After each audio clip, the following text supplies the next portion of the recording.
One important thing to note would be our great national patriot, Nawab Akbar Khan Bukti, was murdered by Musharraf and his group of thugs last year.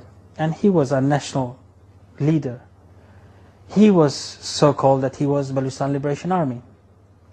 He's the same person who consented with the concept of Pakistan, to a degree, sold, not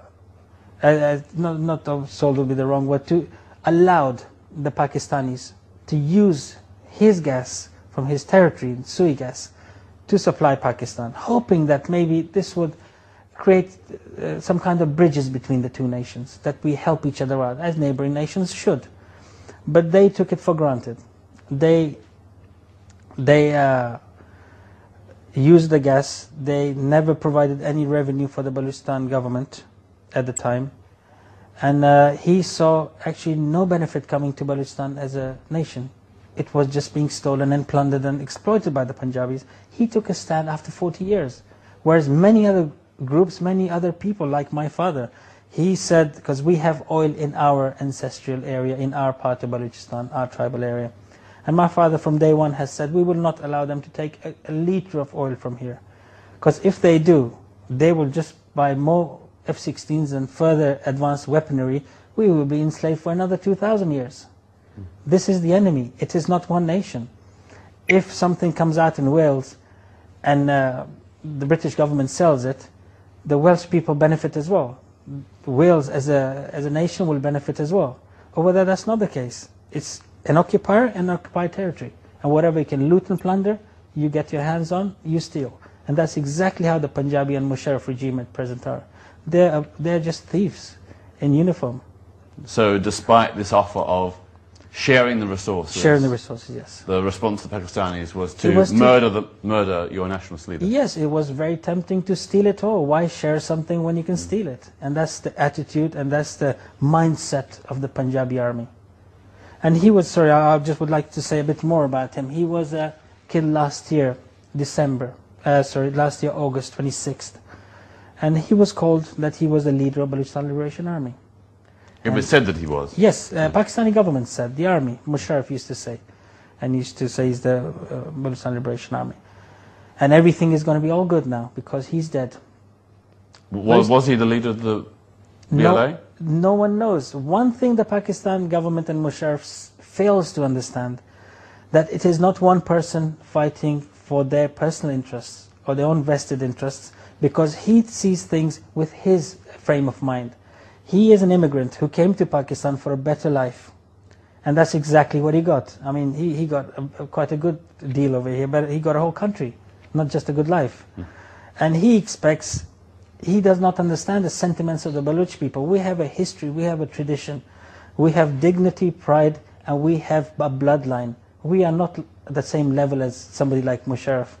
If he could, you know, I don't know, to cheat or to do something so wrong to his own home country, India, what could he expect his intentions would be for his new home of Pakistan?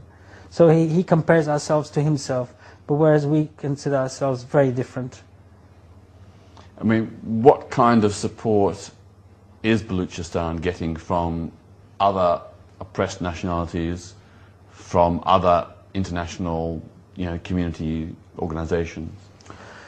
At present, Baluchistan is not getting any credible help from anywhere. Unfortunately, it's not only the fault of the international community, it is the Pakistan regime which is trying to isolate Baluchistan and in some sort of, they've created sanctions on Baluchistan. So it is a closed door game that goes on in Baluchistan. I'll just give you a small example. The leaders that are over there, for example, Akhtar Mengal, he's the leader of the Baluchistan National Party, mainstream political party with tens of thousands of following. He's been thrown into prison on trumped up charges. And a few people who are outside the country, like myself, who speak for the rights of the Baluch people, Interpol has been used as a tool of political victimization. They had asked the British government for my extradition in a swap deal with the alleged airline bomber, Rauf Rashid.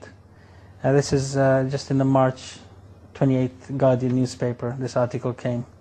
And they had asked, so they're very desperate. Anybody who speaks and exposes their true face to the international world. The Pakistan government is very wary of that. So the leaders who are in the country are behind bars, or they have disappeared, or they get killed. People who are abroad, who speak about the Baluchistan and the problem and the rights of the Baluch people and the aspirations of the Baluch people, they try to be sidelined and get victimized through organizations like Interpol. I mean, what the international community should do, join hands in some framework to stop Pakistan governments and such a rogue government's aspirations to silence their political opponents, to silence human rights activists. That's the only role, I think, if they do play, that'd be a big achievement for the Baluch struggle and the Baluch human rights situation.